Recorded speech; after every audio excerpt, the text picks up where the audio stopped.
ஆண்டவராகிய இயேசு கிறிஸ்துவின் நாமத்தினாலே காலை வாழ்த்துக்கள். இன்றைய மன்னா, விசுவாசத்தினாலே நீதிமான் பிழைப்பான், பின்வாங்கி போவானானால் அவன் மேல் என் ஆத்துமா பிரியமாயிராது என்கிறார். எபிரேயர் 10 வசனம் 38. இந்த வசனத்தின் பேரில் ஏற்கனவே நாம் தியானித்தோம். ஆனால் முன்பகுதியை மட்டும்தான் தியானித்தோம். விசுவாசத்தினாலே நீதிமான் பிழைப்பான் என்று சொல்லி ஆபிரகாமை உதாரணம் சொல்லி நாம் தியானித்தோம். ஆனால் இன்றைக்கு அடுத்த பகுதியை சேர்த்து பார்க்கலாம். பின்வாங்கி போவானானால் அவன் மேல் என் ஆத்துமா பிரியமாயிராது என்கிறார். பாருங்க, இந்த இடத்துல நிறைய இடத்துல ஒரு 4 இடத்துல இருக்குது விசுவாசத்தினால நீதிமான் பிழைப்பான்னு. எபிரேயர் 10:38, ஆபகுக் 2:4, அதுக்கு பிறகு ரோமர் 1:17 இருக்குது. அப்புறம் கலாத்தியர் 3:11 இருக்குது. விசுவாசத்தினால நீதிமான் பிழைப்பான். ஒவ்வொரு இதுலேயும் ஒவ்வொரு விதமாக இருக்குது. அப்போ இந்த இடத்துல பின்வாங்கி போவானானால் அவன் மேல் என் ஆத்துமா பிரியமாயிராது என்று சொல்லப்படுது.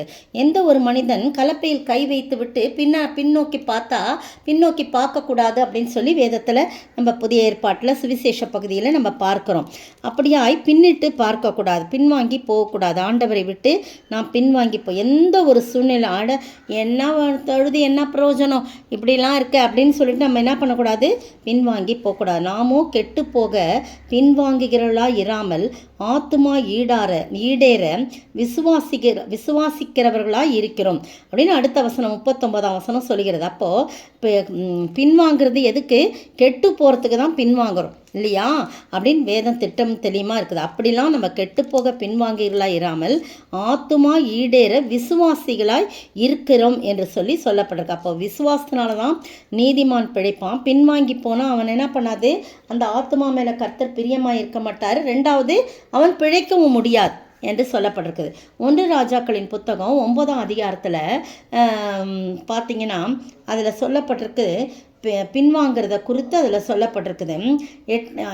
6ஆம் வசனம், நீங்களும் உங்கள் பிள்ளைகளும் என்னை விட்டு பின்வாங்கி நான் உங்களுக்கு முன்வைத்த என் கற்பனைகளையும் என் கட்டளைகளையும் கை கொள்ளாமல் போய் வேறே தேவர்களை சேவித்து அவைகளை பணிந்து கொள்வீர்களாகில் நான் இஸ்ரவேலுக்கு கொடுத்த தேசத்திலே அவர்களை வைக்காதபடிக்கு நிர்மூலமாக்கி என் நாமம் விளங்க நான் பரிசுத்தமாக்கின இந்த ஆலயத்தை என் சமூகத்தை விட்டு தள்ளுவேன்.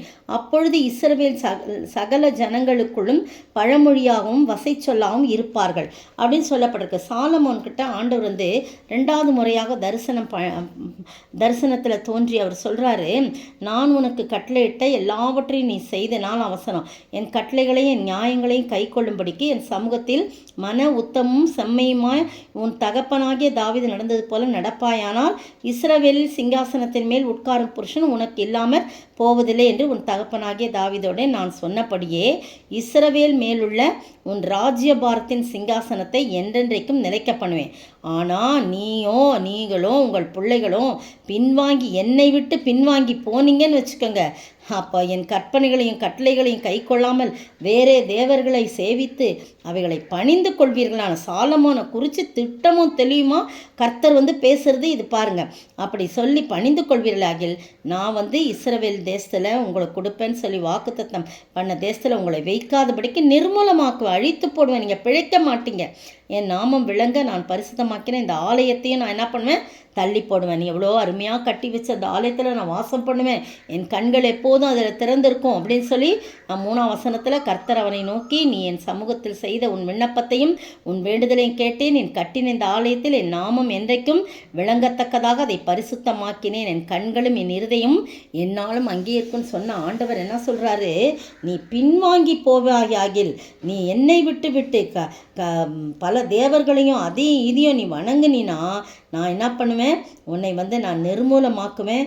மட்டும் இல்லை, என் நாமம் விளங்க பண்ணின பரிசுத்தமாக்கின இந்த ஆலயத்தை என் சமூகத்தை விட்டு தள்ளுவேன் அப்படின்னு சொல்லி நீங்கள் பாருங்கள். அப்போ சகல ஜனங்களுக்குள்ளும் பழமொழியாகவும் வசை சொல்லாகவும் இருப்பார்கள் இஸ்ரவேல் மக்கள் அப்படின்னு சொல்லி சொல்கிறாங்க. அப்போ எல்லாரும் அந்த இடத்த விட்டு கடந்து போகும்போது, அந்த ஆலயத்தை கடந்து போகும்போது இப்படி செய்தது என்ன, கர்த்தர் ஏன் இப்படி செஞ்சிட்டாரு அப்படின்லாம் சொன்னால், இந்த தேசத்துக்கும் இந்த ஆலயத்துக்கும் இப்படி செய்தது என்னன்னு யாராவது கேட்டாங்கன்னா அதற்கு அவர்கள் சொல்லணும், தங்கள் பிதாக்களை எகிப்து தேசத்திலிருந்து புறப்பட பண்ணின தங்கள் தேவனாகிய கர்த்தரை விட்டு வேறே தேவர்களை பற்றி கொண்டு அவர்களை நமஸ்கரித்து சேவித்தபடினால் கர்த்தர் இந்த தீங்கையெல்லாம் அவர் மேல் வரப்பண்ணினார் என்று சொல்லுவார்கள் என்றார். பார்த்தீங்களா?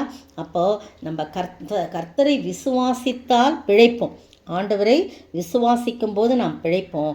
விசுவாசத்தினால் நீதிமான் பிழைப்போம். அதே சமயத்தில் பின்வாங்கி போவான், ஆனால் அவன் மேல் என் ஆத்துமா பிரியமாயிராது. அவனை அழித்து போடுவேன், நிர்மூலமாக்கி போடுவேன், அவனை என்னை விட்டு விலக்குவேன் சொல்கிறார். எனவே நாம் எப்போதும் அவர் கண் முன்பு பரிசுத்தமாய் காணப்படவும், நீதிமானாய் காணப்படவும், நாம் உண்மை உள்ளவர்களாய் காணப்படவும் நம்மை அர்ப்பணிக்க வேண்டும். அப்போது நாம் என்றென்றும் அவருக்கு முன்பாக பிழைத்திருக்கும்படி, செழித்திருக்கும்படி கர்த்தர் கிருபை செய்வார். அப்படிப்பட்ட ஆசீர்வாதத்தை நாம் பெற்று வாழ ஆண்டவர் தாமே கிருபை செய்வாராக. ஆமென். விசுவாசியே நீ பதறாதே, விசுவாசியே நீ கலங்காதே, விசுவாசத்தால் நீதிமான் என்றும் என்றும் பிழைப்பான். விசுவாசத்தால் நீதிமான் என்றும் என்றும் பிழைப்பான். ஸ்தோத்திரிக்கிற ஆண்டவரே, துதிக்கிற ராஜா, விசுவாசத்தினால் நீதிமான் பிழைப்பான்னு சொன்னீங்களே, அதற்காய் ஸ்தோத்திர ஆண்டவரே. தொடர்ந்து நாங்களும் விசுவாசத்து கர்த்தாவே நாங்கள் பின்வாங்கி போகாதபடி இருக்க நீர் உதவி செய்ய வேண்டும் என்று கர்த்தரும் மீட்பரும் ராஜாவாகிய இயேசு கிறிஸ்துவின் விலையேறப்பட்ட நாமத்தில் ஜெபிக்கிறேன் பிதாவே, ஆமேன். நேற்றைய பதில் சதுசேயர். மார்க்கு 12:18. இன்றைய கேள்வி, யார் ரட்சிக்கப்படுவான் என்று இயேசு சொன்னார்? யார் ரட்சிக்கப்படுவான் என்று இயேசு சொன்னார்?